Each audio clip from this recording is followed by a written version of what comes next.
The Tale of Johnny Town Mouse by Beatrix Potter.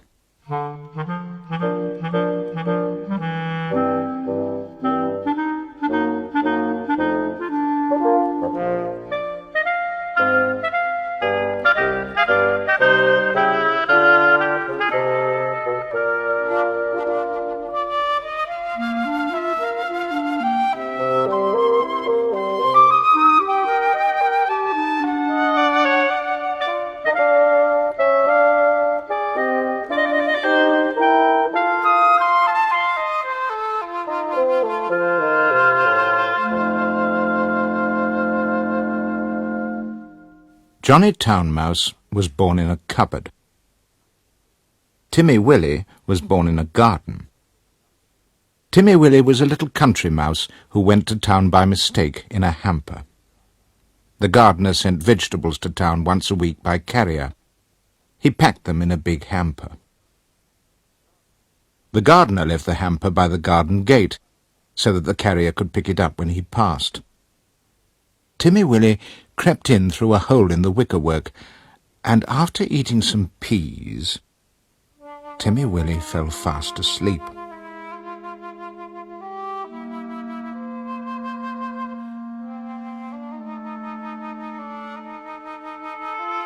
He awoke in a fright while the hamper was being lifted into the carrier's cart. Then there was a jolting and a clattering of horses' feet. Other packages were thrown in. For miles and miles, jolt, jolt, jolt, and Timmy Willy trembled amongst the jumbled-up vegetables.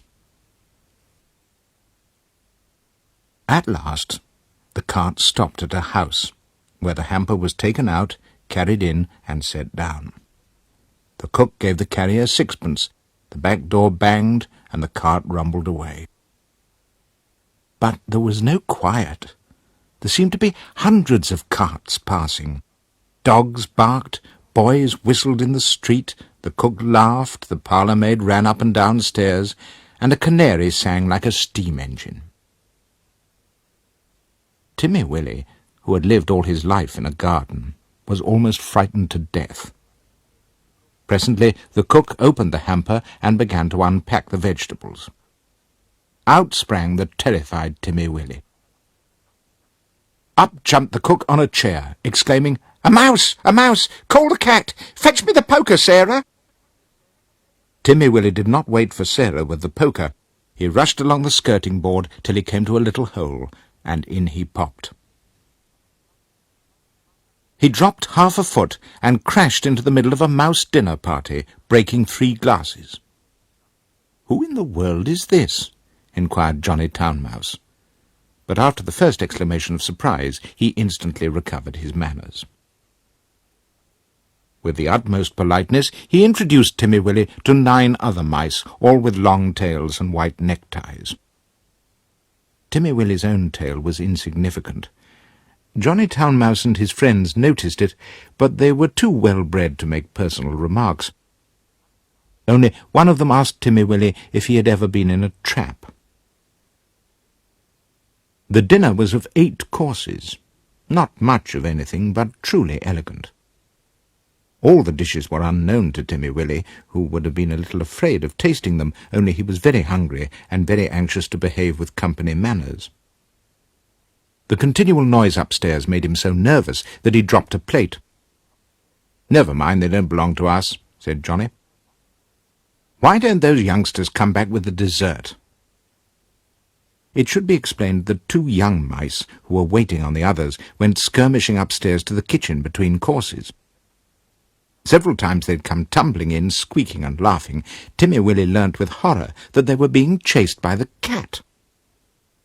His appetite failed. He felt faint. "Try some jelly," said Johnny Town Mouse. "No? Would you rather go to bed? I will show you a most comfortable sofa pillow." The sofa pillow had a hole in it. Johnny Town Mouse quite honestly recommended it as the best bed, kept exclusively for visitors, but the sofa smelt of cat.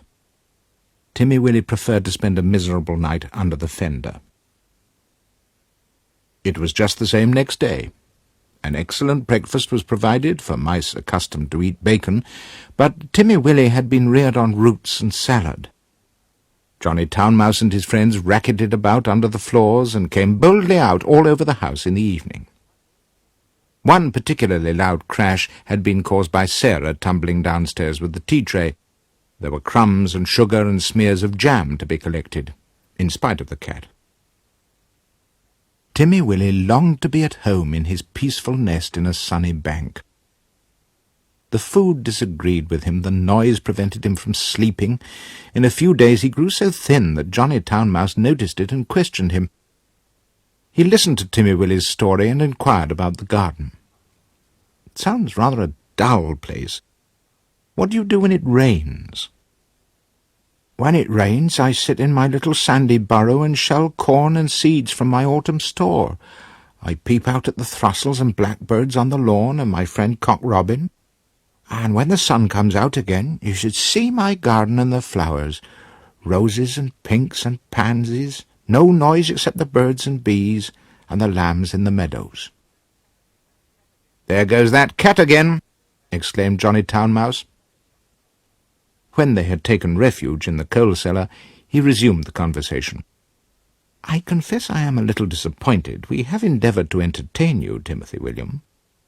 "Oh, yes, you have been most kind, but I do feel so ill," said Timmy Willy. "It may be that your teeth and digestion are unaccustomed to our food. Perhaps it might be wiser for you to return in the hamper." Oh, cried Timmy Willy. "Why, of course, for the matter of that, we could have sent you back last week," said Johnny, rather huffily. "Did you not know that the hamper goes back empty on Saturdays?" So Timmy Willy said good-bye to his new friends and hid in the hamper with a crumb of cake and a withered cabbage leaf. And, after much jolting, he was set down safely in his own garden. Sometimes, on Saturdays, he went to look at the hamper lying by the gate, but he knew better than to get in again. And nobody got out, though Johnny Town Mouse had half promised a visit.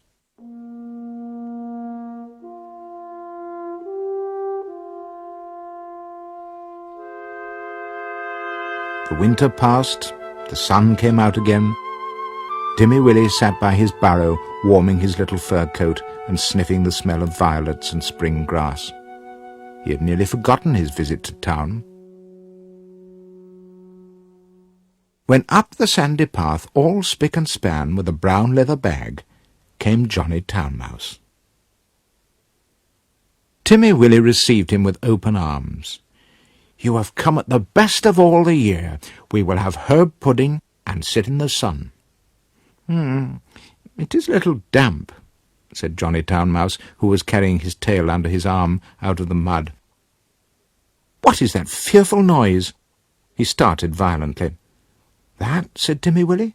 "Oh, that's only a cow. I will beg a little milk. They are quite harmless, unless they happen to lie down upon you. How are all our friends?" Johnny's account was rather middling. He explained why he was paying his visit so early in the season. The family had gone to the seaside for Easter. The cook was doing spring cleaning on board wages, with particular instructions to clear out the mice. There were 4 kittens, and the cat had killed the canary. "They say we did it, but I know better," said Johnny Town Mouse. "Whatever is that fearful racket?" "That is only the lawn-mower. I'll fetch some of the grass clippings presently to make your bed. I'm sure you'd better settle in the country, Johnny." We shall see by Tuesday week. The hamper is stopped while they're at the seaside." "I'm sure you'll never want to live in town again," said Timmy Willy. But he did. He went back in the very next hamper of vegetables. He said it was too quiet.